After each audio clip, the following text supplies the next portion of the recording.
es amar. Pero ¿cómo amar lo que no se conoce? En el esplendor de la verdad presentamos Creo, Señor, yo creo.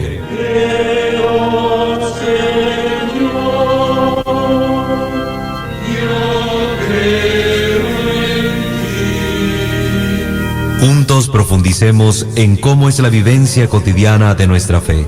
Escúchanos y conoce más sobre nuestra fe católica.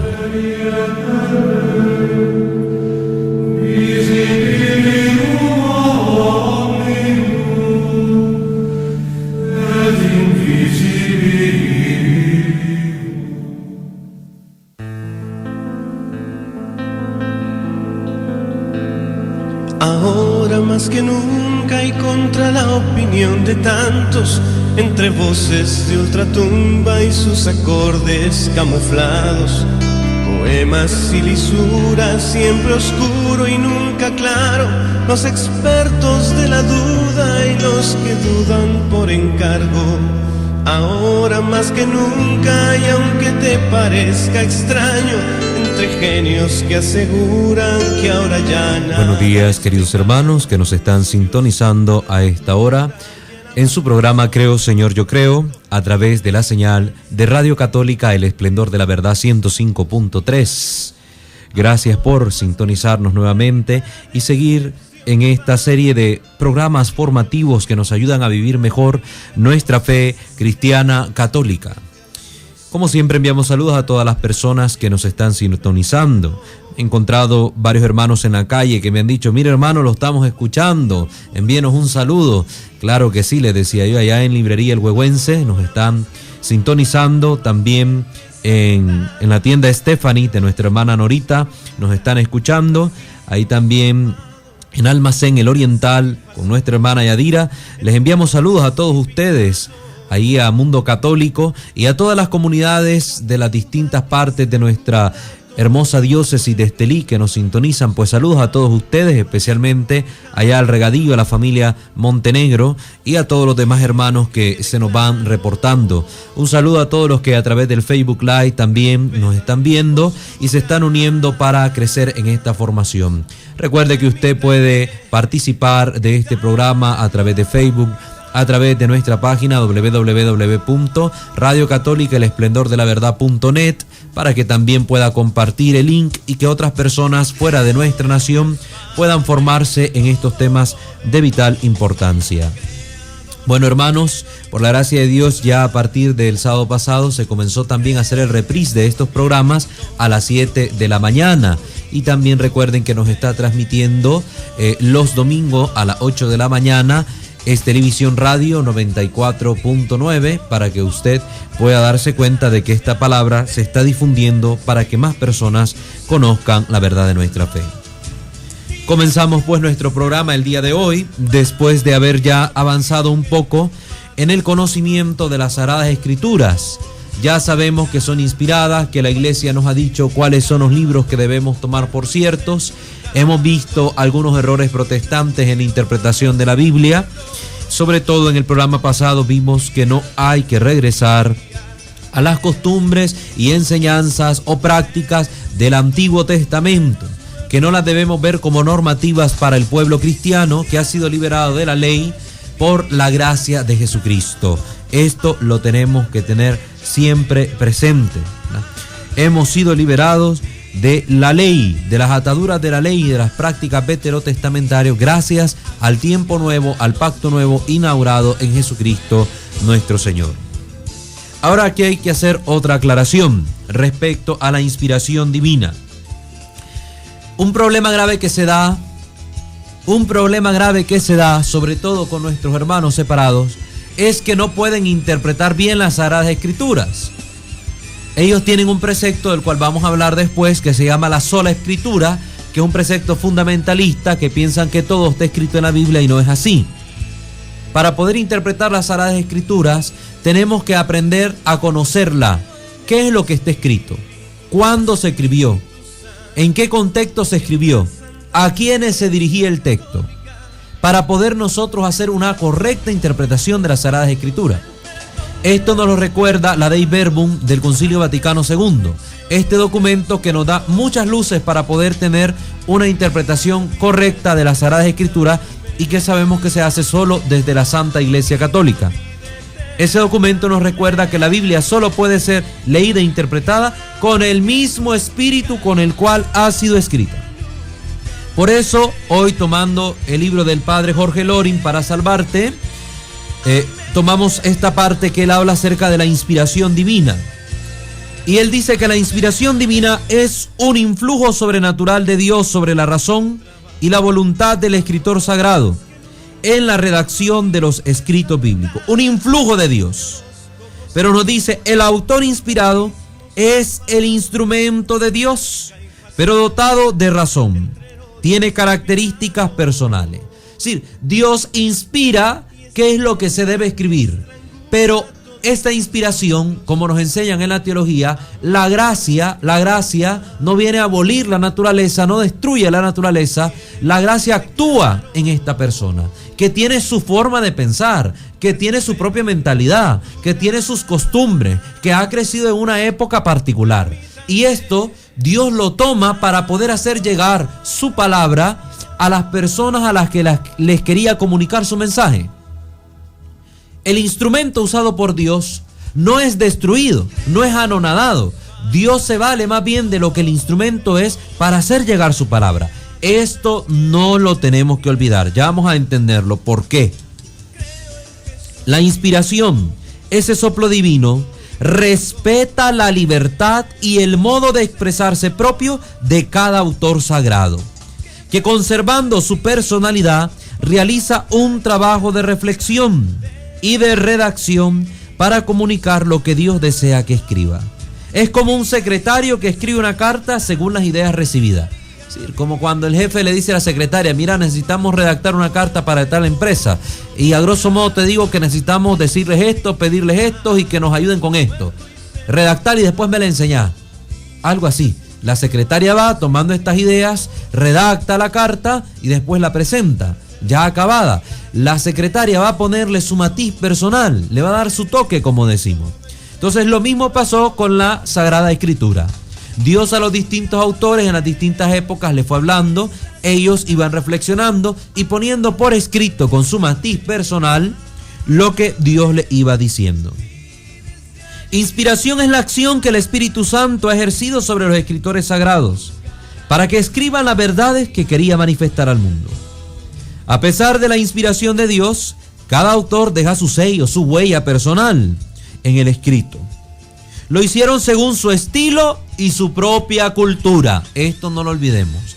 La escritura refleja la cultura de las distintas épocas en que los textos sagrados fueron puestos por escrito. Esto nos permite saber que se refleja la mentalidad propia de cada tiempo.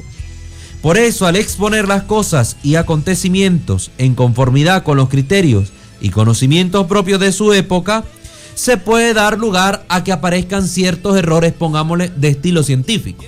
Recuerden que la Biblia no es un libro científico. Sin embargo, se atreve a meterse en este campo, pero no para dar verdades científicas, sino simplemente para iluminar las realidades físicas, las realidades científicas desde la fe. Desde la fe. Es decir, pongamos en el libro del Génesis, cuando nos habla de la creación del mundo, el libro bíblico no nos está dando a nosotros un orden científico de cómo las cosas sucedieron. No nos da una explicación científica, sino que el libro apunta a darnos verdades de fe. Nos señala que Dios es el que ha creado todo, que de Dios ha salido todo en un proceso ordenado según su voluntad y que la corona de esta creación es el hombre. Pero no nos está diciendo aquí acerca de las leyes físicas, acerca de átomos, no nos está hablando acerca de Big Bang. No. Este es el error en que han caído muchas personas. Quieren ver a la Biblia como un libro científico. No. Recuerden que la Biblia lo que hace es recoger la mentalidad de la época, donde ya existían incluso historias de otras culturas que narran la creación del mundo, y que al pueblo de Israel lo que le tocó fue consignar estas historias presentando al único y verdadero Dios como fuente y creador de todas las cosas, a Yahvé Dios. Eso no lo podemos olvidar. Siendo la historia de un pueblo no siempre santo y ejemplar, no todo lo que está recogido y descrito en la Biblia es perfecto y edificante. La Biblia es palabra de Dios, pero ya vamos a ver que contiene distintos temas, que no todo lo que está escrito en la Biblia es una enseñanza, que no todo lo que está escrito en la Biblia es un mandato, que la Biblia va a esbozar distintas historias que reflejan la fragilidad humana y la fragilidad de un pueblo, y por tanto que también son lecciones que nos invitan a aprender de los errores de ellos para no cometerlo. La diversidad de autores de los libros sagrados da variedad a los estilos, lo mismo que el trazo de un escrito varía según se haga con pluma, bolígrafo o rotulador, pero la idea es siempre la misma, es del autor. Con esto voy a terminar para irnos a la pausa, recordando esto que dice el padre Loring. La inspiración comunica el mensaje, la idea, pero las palabras y el modo de expresar el mensaje son obra del autor inspirado. Un ejemplo: una madre puede decirle a un niño que guarde silencio de 3 maneras distintas. 1. Te he dicho que te calles. 2. ¿No has oído que te calles? 3. Por milésima vez te digo, cállate. Son 3 modos distintos de decir lo mismo: afirmativamente, interrogativamente, hiperbólicamente. Pero en los 3 casos se dice lo mismo. Entonces así pasa con la inspiración. De este modo, por encima de las diferencias literarias existentes entre los diversos libros sagrados, Dios continúa siendo su autor. La Biblia es un libro divino. Como dice Pío XII en su encíclica Divino Aflante Spiritu, el autor sagrado es instrumento del Espíritu Santo, pero instrumento vivo y dotado de razón. Es decir, que este instrumento deja su huella personal, carácter, personalidad y mentalidad. El Espíritu Santo dictó lo que quería que se escribiera, pero fue un dictado interno y silencioso, y el escritor redactaría según su estilo de expresión propio. Esto no lo olvidemos. La Biblia es palabra de Dios escrita por los hombres, y la palabra de los hombres inspirada por Dios. Lo repito y nos vamos a la pausa. La Biblia es la palabra de Dios escrita por los hombres y la palabra de los hombres inspirada por Dios. Vamos a la pausa y volvemos.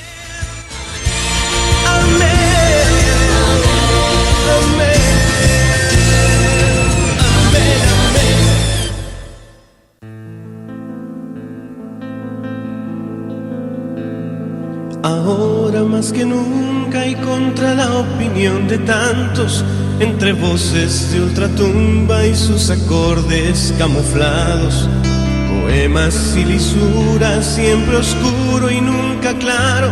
Gracias por continuar con nosotros, y estamos viendo esto que es fundamental ahorita: darnos cuenta que la Sagrada Escritura es un texto inspirado por Dios, pero escrito por hombres, que recoge distintos temas, contenidos, que debemos estar claros de ellos para poder hacer una correcta interpretación y no caer en el error protestante del fundamentalismo de que todo está escrito en la Biblia.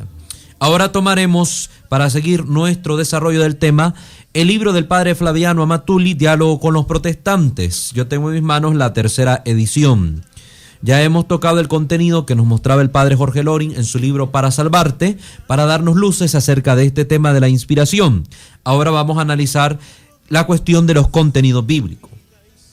El no saber distinguir entre un contenido y otro de la Biblia es fuente de muchos errores. Muchos dicen, sobre todo nuestros hermanos separados, pero no solo ellos, porque entre católicos lo he escuchado, especialmente algunos grupos un poco fundamentalistas. Todos dicen, está escrito en la Biblia. Y con esto quieren indicar que es cierto, que es voluntad de Dios, que hay que cumplirlo, que tenemos la obligación de hacerlo. No, hermanos.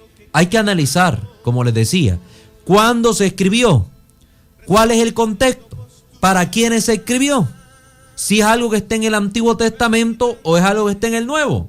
Esto no lo podemos obviar. Entonces no basta decir, está escrito en la Biblia. No.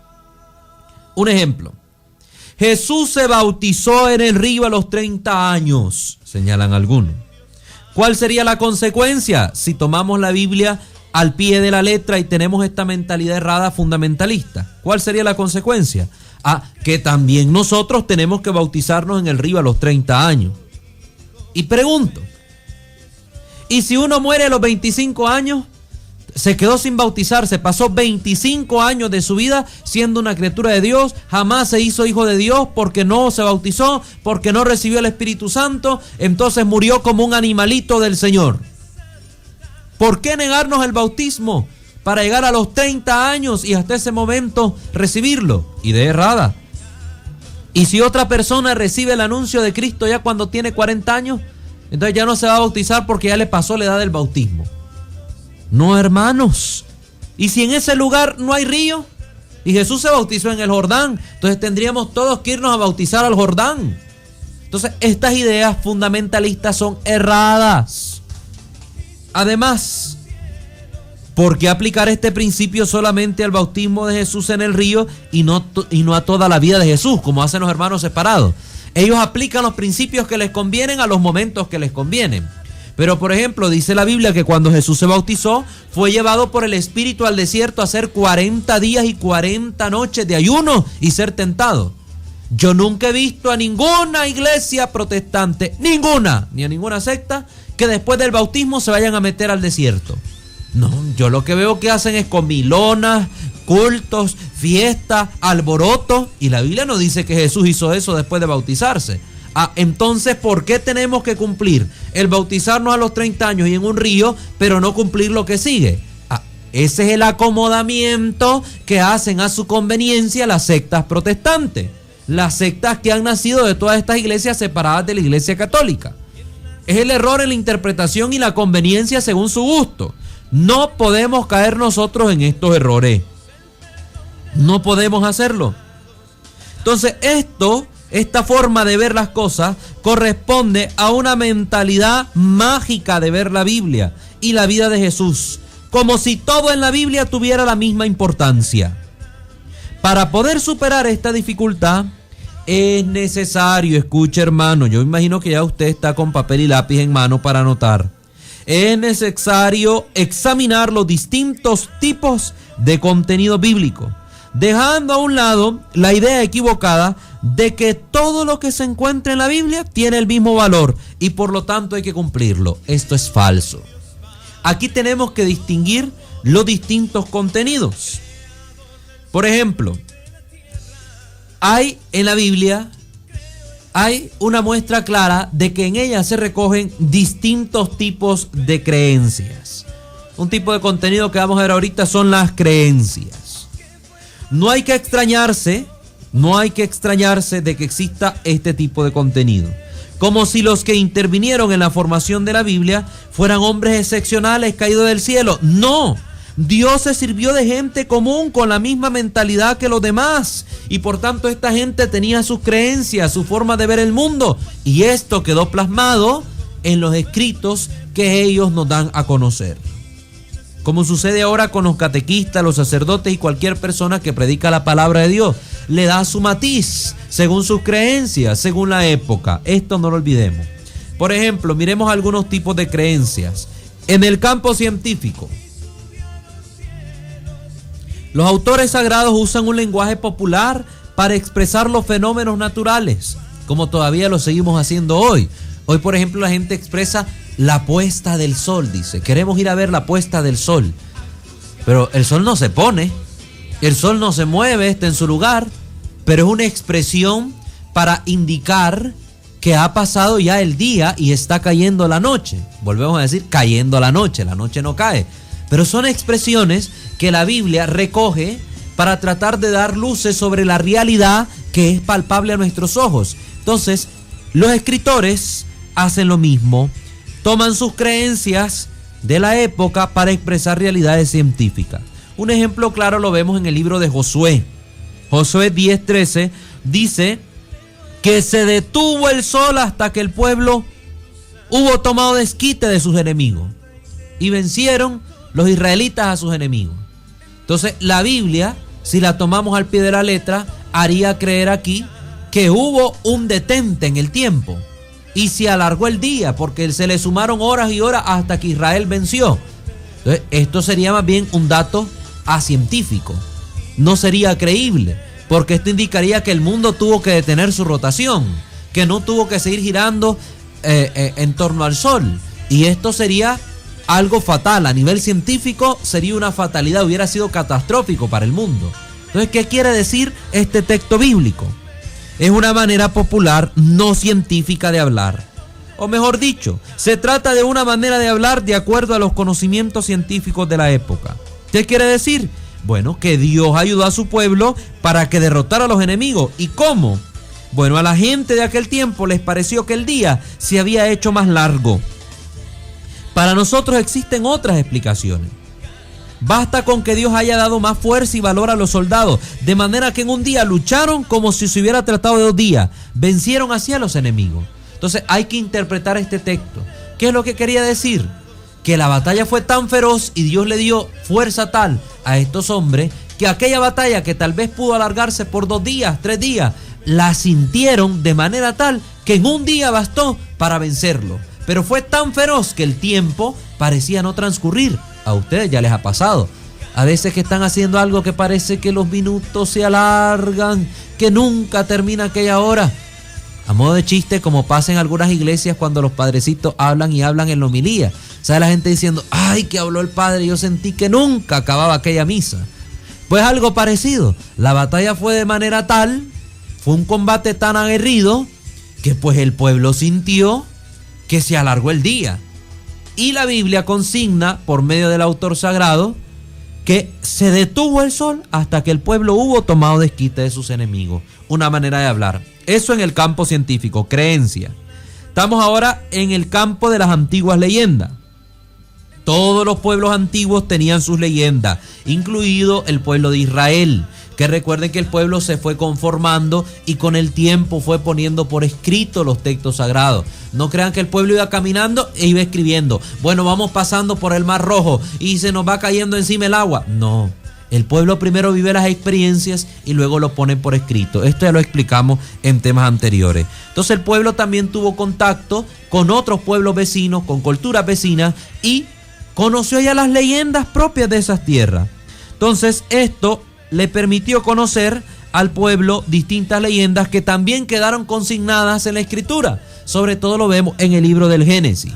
Por ejemplo, entre los griegos existían las leyendas de que los dioses del Olimpo se metían con los humanos y así nacían los semidioses. Esto igual lo vemos en otras culturas vecinas a Israel. Por tanto, vemos un texto curioso en el Génesis 6:1-4. Se habla de que los hijos de Dios, que eran en esta interpretación del libro los ángeles, se enamoraron de las hijas de los hombres y se casaron con ellas. Imagínense, seres espirituales se metieron con seres corpóreos, dando origen a los héroes de la antigüedad, recoge la Biblia. Pues bien, muchas leyendas antiguas hablan del matrimonio entre seres divinos y seres humanos, dando orígenes a semidioses dotados de fuerza y capacidades excepcionales. ¿Qué es lo que hace la Biblia? Simplemente refleja estas creencias y nada más, sin dar un carácter de veracidad a su contenido. La Biblia recoge también las historias de los distintos pueblos y las presenta. ¿Para qué? ¿Con qué fin? Para hacernos mostrar que el verdadero eje de la historia es Dios, que todo proviene de Él, que todo lo tenemos que ver con la lupa de la fe, que los hechos históricos hay que verlos tras este lente. El ente de la fe que nos permite descubrir la huella divina en todos los acontecimientos de nuestra historia. Vamos a una pausa y seguimos para ver qué otros campos se mete la escritura a tocar desde el aspecto de las creencias. Vamos a la pausa y regresamos.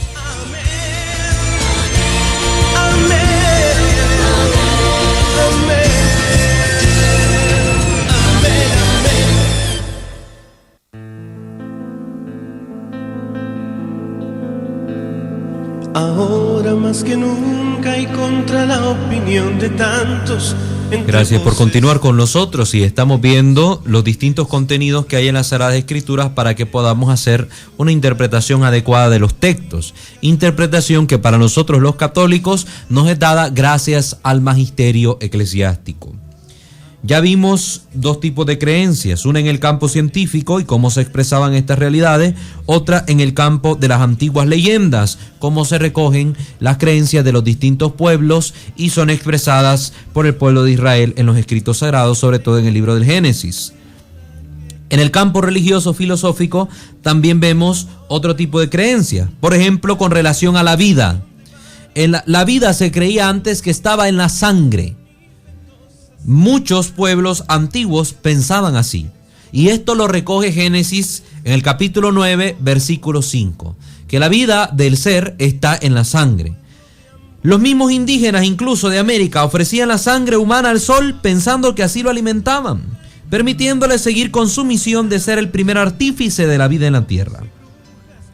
Puesto que los israelitas tenían esta creencia, evidentemente se sentían obligados a no tomar ningún tipo de sangre, puesto que la vida le pertenece a Dios y solo se le puede ofrecer a Él en sacrificio. Sí, se tenía la mentalidad que si yo consumía sangre, le estaba quitando la vida a ese ser y la estaba haciendo mía. Y la vida solo le pertenece a Dios, entonces no podía tomarme esa atribución. Pero era una mentalidad propia de una época donde no había un avance científico en el campo de la medicina y que no les permitía salir de ese error. Una vez que se aclara que la vida está en todo el cuerpo y que es algo propio que no puede pasar a otro, ya esta orden no vale. Como yo le decía a un testigo de Jehová con respecto a esto. Y ahí cuando me estoy desangrando se me está yendo el alma, porque ellos decían que el alma, la vida estaba ahí. Entonces se me fue el alma, le digo. Se me fue el alma. ¿Cuánta alma me queda? ¿O cuántos años de vida me quedan cuando pierdo una gota de sangre? Entonces, son ideas erradas que son superadas al pasar el tiempo.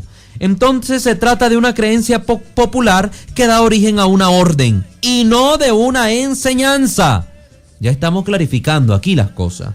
Por lo tanto, una vez que poco a poco el pueblo se acerca a la verdad, la orden ya no tiene validez y se quita. Por ejemplo, como podemos ver con la prohibición que había de comer animales. Los animales puros, los animales impuros. Esta prohibición cayó. Pasó a un nivel secundario, como lo vemos nosotros en la misma Sagrada Escritura. Ya en el Evangelio, en Mateo, ya se nos habla, por ejemplo, Mateo 15:11. Lo que entra por la boca no hace impuro al hombre, pero lo que sale de su boca, eso mancha al hombre. Con esas palabras ya Jesús nos está dando ideas claras de que los animales, los alimentos, no podemos clasificarlos en puro e impuro.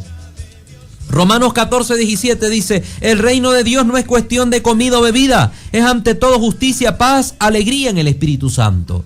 Otro texto que ilumina al respecto. 1 Corintios 8:9 dice: no es un alimento el que nos hará agradable a Dios.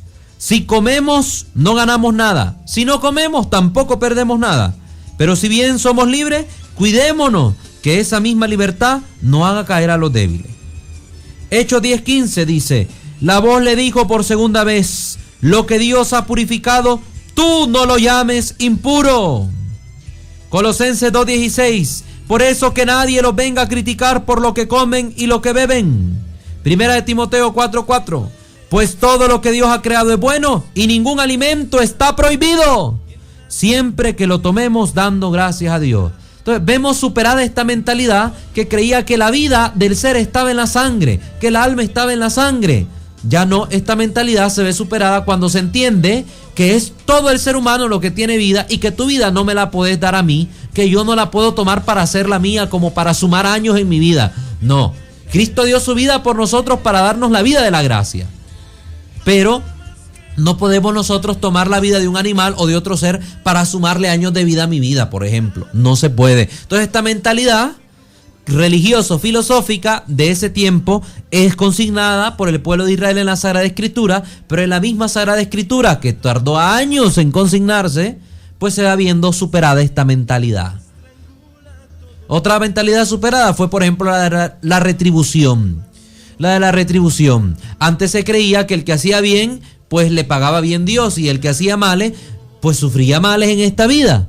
Después se plantea la figura de Job, que quiere dar respuesta a una situación donde los israelitas miraban que los buenos también sufrían y que a los malos a veces les iba bien. Entonces a través de la figura de Job se explica de que los buenos también pueden sufrir y que a los malos también les puede ir bien por un tiempo, pero que el pago verdadero vendrá después de esta vida, cuando ya los justos reciban el premio eterno y los malos reciban el castigo eterno. Entonces también se va viendo una mentalidad que evoluciona. Son creencias del pueblo que van evolucionando. Por eso no podemos tomar las cosas y decir, es que está en la Biblia y debemos hacerlo. No, cuándo se dijo, por qué se dijo, a quiénes se dijo, cómo se dijo y en dónde se dijo, en el Antiguo y Nuevo Testamento. Otro campo, el campo social y familiar. Por ejemplo, nosotros aquí vamos viendo que la Biblia presenta claramente una mentalidad machista. Vemos una mentalidad machista en la Biblia donde la mujer estaba tomado como un cero a la izquierda. Hasta incluso en el Nuevo Testamento se sigue viendo cuando se da la multiplicación de los panes y los peces. Se alimentaron 5,000 hombres, sin contar mujeres y niños. Las mujeres no contaban. Entonces, esta mentalidad machista está consignada también en las Sagradas Escrituras. Pero no por ello debemos tomarla como una enseñanza. La Biblia nos enseña que tenemos que ser machistas y aplastar a la mujer.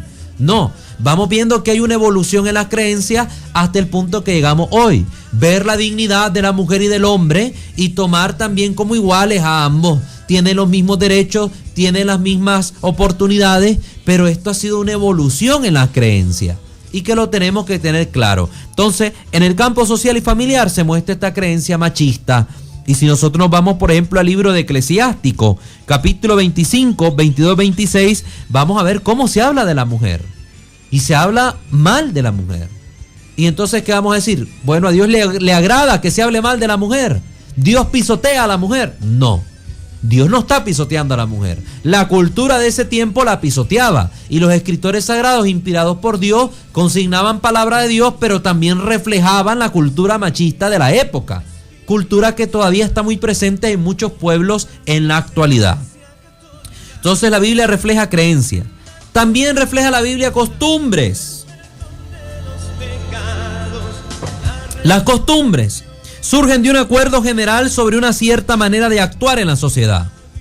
Suponen una cierta mentalidad y son verdaderas leyes que van cambiando la mentalidad y van cambiando las costumbres.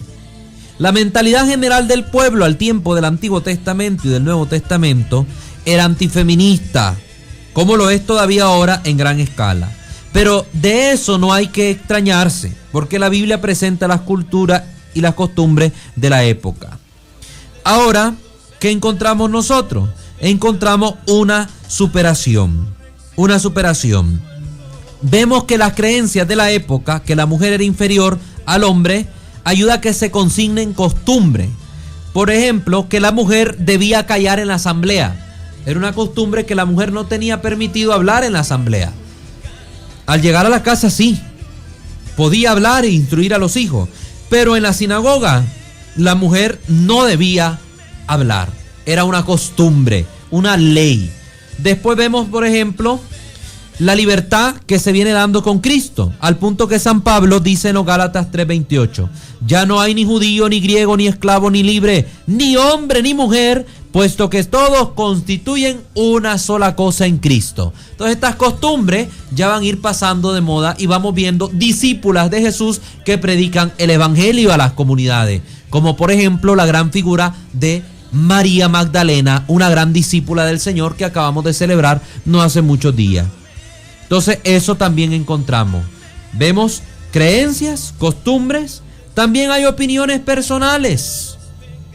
La Biblia no es un catecismo, sino más bien una historia de amor entre Dios y su pueblo. Por eso no tenemos que extrañarnos por el hecho que haya de todo: enseñanzas, creencias, costumbres, opiniones personales, disposiciones disciplinares y leyes. La Biblia presenta un gran drama, el drama de la humanidad, con actores vivos, completamente normales y libres. No hay que pensar que los personajes bíblicos eran títeres manejados por Dios a su libre antojo. No, eran seres libres, pensantes, que Dios llevaba a ellos la inspiración y ponían esa inspiración por escrito. Entonces se necesita estudio y reflexión y sabiduría para distinguir los distintos contenidos bíblicos. No basta decir está en la Biblia, hay que ver de qué se trata. Tenemos, por ejemplo, el caso de la carne ofrecida a los ídolos, para ver el punto de opinión personal.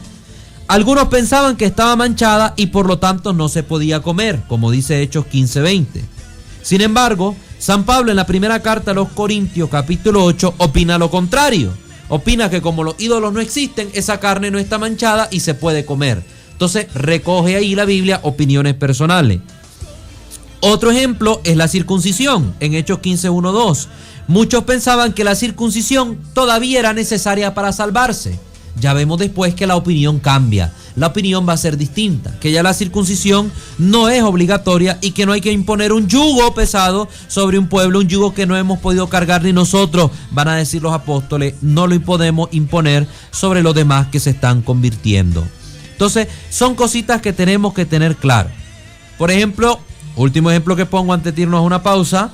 Algunos se dejaban bautizar por los muertos, como lo recoge la primera carta de los Corintios 15:29, pensando que les pudiera servir para la salvación. San Pablo presenta esta opinión, una opinión personal de algunos, sin decir que es correcta. Le sirve solo para subrayar su convicción en la resurrección de los muertos. Esta gente lo hacía porque creía en la resurrección. Sin embargo, sabemos que no estaba bien. Ahora vemos que los mormones, por ejemplo, la han tomado como una enseñanza. Y no es una enseñanza, es una opinión personal. ¿Y qué hacen ellos? Se andan bautizando por los muertos. Consiguen los registros incluso de bautismo en las parroquias para ver quiénes se bautizaron, quiénes ya están muertos y se bautizan por toda esa gente. Ese es un acto inválido, no tiene ningún valor ni es una enseñanza. Entonces hay que tener cuidado. La Biblia refleja opiniones personales. Por eso hay que ver quién lo dice, cómo lo dice y dónde lo dice. Después de la pausa vamos a ver ya lo último, las disposiciones disciplinares, las órdenes, los consejos, la enseñanza y las leyes, para que podamos nosotros tener ideas un poco más claras. Vamos a una pausa entonces y regresamos para la última parte de nuestro programa.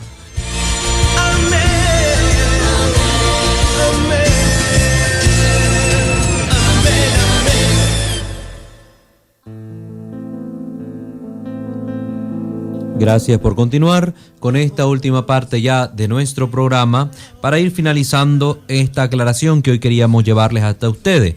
Comprender que en las Sagradas Escrituras se consignan muchas cosas distintas que tienen que ver con la cultura, con la mentalidad de la época y que por tanto no todo lo que está en la Biblia es una enseñanza, sino que refleja creencias, refleja costumbres, refleja órdenes, refleja disposiciones disciplinares que van dirigidas a ciertas comunidades en concreto, a ciertas personas en particular y para una época precisa, que por tanto hoy pueden tener a nosotros un carácter de experiencia que nos ayuda a entender, a ver mejor las cosas, pero no siempre tiene la validez de un mandato, de una enseñanza. Es que lo tengo que hacer porque está en la Biblia. No, hay que ver a quiénes se le decía que lo hiciera, cuándo lo iban a hacer y por qué lo debían hacer.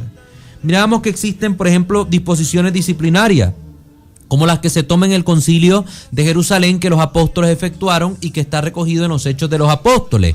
Ahí se dan disposiciones disciplinarias que van dirigidas a una comunidad en particular, sobre todo a las comunidades de Antioquía, Siria y Cilicia, donde habían surgido problemas respecto a algunos cristianos que tenían este sentido judaizante, que querían imponerle a los cristianos conversos del paganismo las leyes de Moisés. Y no, los apóstoles dicen, no, los que vinieron de los judíos, pues conserven lo que tienen que conservar del pueblo judío. Los que vinieron de afuera no tienen por qué practicar leyes que ya están abolidas, porque realmente fueron abolidas. Así lo recoge, por ejemplo, la epístola a los Efesios, capítulo 2, versículo 15. Dice la Escritura que Jesús anuló en su carne la ley con sus mandamientos y sus decretos para crear en sí mismo de los dos un solo hombre nuevo. Jesús anuló en su carne todos estos mandamientos de ir a hacer sacrificios al templo, de dar diezmos, de hacer limosnas de esa manera que lo tenía el pueblo establecido solo para los pobres de Israel, etcétera. No, Cristo viene a dar un nuevo sentido a la vida del hombre, la vida de la gracia. Y Él da la norma del amor. El amor me mueve a dar limosna. El amor me mueve a hacer ayuno. El amor me mueve a dar un diezmo en la iglesia. Pero ya no es con carácter de ley que me obliga. No, ahora lo que me mueve es el amor. Porque la ley mata, dice San Pablo, pero la gracia nos da la vida. Existen también órdenes en la Escritura. La Biblia contiene órdenes explícitas. No hagas esto, no hagas aquello. Pero hay órdenes que son provisionales y hay órdenes que son para siempre. Hay órdenes del Antiguo Testamento y hay órdenes del Nuevo. Por ejemplo, órdenes provisionales. son aquellas que valen hasta la llegada de Cristo. Como lo hemos dicho, el diezmo, la primicia, la ofrenda, que eran para alimentar a la tribu de Leví. El diezmo no es obligatorio para los cristianos. Primero, no es de reales, como lo dicen las iglesias separadas. No es un diezmo de dinero, es un diezmo de comida. Segundo, no somos judíos, no tenemos que alimentar a la tribu de Leví. Entonces, el diezmo obligatorio que imponen las sectas protestantes no es cristiano. Es bíblico, pero no es cristiano, es judío. Eso quedó abolido con Cristo. Las leyes referentes a los sacrificios de animales quedaron abolidas por Cristo. Hebreos 10:5-10 nos lo hace ver. La ley del divorcio de Deuteronomio 24:1 queda abolida por Cristo cuando hace la restauración de la ley primitiva sobre la indisolubilidad del matrimonio, como lo vemos en Marcos 10:2-4. Entonces, hay órdenes provisionales en el Antiguo Testamento. Órdenes para siempre, por ejemplo, en Éxodo 23, no tengas otros dioses fuera de mí. Es una orden para siempre. Respeta a tu padre y a tu madre, el mandamiento, Éxodo 20:12, es una orden para siempre. En el Nuevo Testamento también hay órdenes provisionales. Por ejemplo, en Mateo 10:5, Jesús les dice momentáneamente a los apóstoles, no vayan a tierras extranjeras a predicar. Después él mismo da una orden que es para siempre. Vayan por todo el mundo y prediquen el evangelio. Marcos 16:15. Entonces, ¿qué es lo que tenemos que tener en cuenta aquí? Que hay órdenes provisionales, hay órdenes para siempre, hay órdenes del Antiguo Testamento y órdenes del Nuevo Testamento. Entonces no todo lo tenemos que cumplir porque está ahí en la Biblia. No, hay que saber qué es lo que nos toca cumplir. ¿Y quién nos da luces para entender esto? Es el magisterio de la iglesia. El magisterio es el que tiene la misión de explicar correctamente el significado de las distintas partes de la Biblia. Entonces nosotros tenemos que comprender esto, queridos hermanos. Si nosotros estamos fuera de la iglesia, perdemos la gracia de tener un magisterio que nos interprete las escrituras y que nos diga qué es lo que como cristianos nosotros debemos hacer. El magisterio es el que siempre ha interpretado la Biblia y nos dice, esto es creíble, esto no es creíble, esto nos toca a nosotros, esto no nos corresponde. Entonces el magisterio nos ayuda a preservarnos del error en el que vemos caer a tantas sectas que se dividen porque cada una interpreta la Biblia a su manera. Unas dicen hay que guardar el sábado y nacen los sabatistas, los adventistas del séptimo día, los testigos de Jehová que observan el sábado. Otros dicen es que hay que pagar el diezmo y ahí andan dando el montón de ofrendas y queda la gente hasta sin casa por andar dando un diezmo imaginario y no obligatorio. Y se van dividiendo. Entonces nosotros los cristianos católicos tenemos en el magisterio la doctrina segura para poder darnos cuenta qué es lo que realmente en la Biblia como cristianos estamos llamados a vivir, que es obligante para nosotros, que es simplemente una enseñanza, una instrucción, que es un consejo, que es para nosotros una experiencia de la cual podemos aprender. Todo eso nos lo dice el magisterio y por eso caminamos tranquilos y seguros. Pero cuando nosotros queremos tergiversar las escrituras o manipularlas a nuestra conveniencia, vienen los grandes errores y los golpes de la vida. Entonces, hermano, usted católico, no trate de interpretar la Biblia a su manera. Ya vamos a hablar de la libre interpretación en el próximo programa y de la sola escritura. No caiga en ese error. Lea más bien lo que la iglesia dice respecto a los textos sagrados para conducir bien su vida. Bien, agradecemos a todos ustedes su sintonía. Hemos llegado al final de este programa. Será hasta el próximo lunes, si Dios lo permite. Como siempre estuvo con ustedes su hermano seminarista Walter Francisco Fajardo y en controles nuestro hermano Francisco Ortiz. Saludos a quienes nos han sintonizado y recuerden, el sábado a las 7 de la mañana el reprise de este programa y también por Televisión Radio 94.9 estará la transmisión el domingo a las 8. Nos puede seguir también en nuestro fanpage en Facebook, Creo Señor Yo Creo, y nuestro canal de YouTube donde tendrá disponible estos programas. Que Dios los bendiga a todos, será hasta la próxima.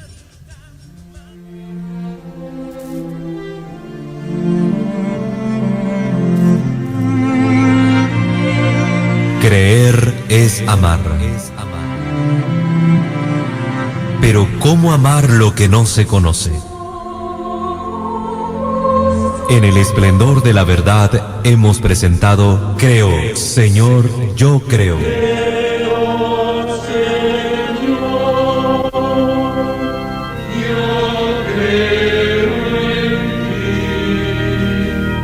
Donde donde juntos profundizamos en cómo es la vivencia cotidiana de nuestra fe. Acompáñanos el próximo lunes a partir de las 10 de la mañana.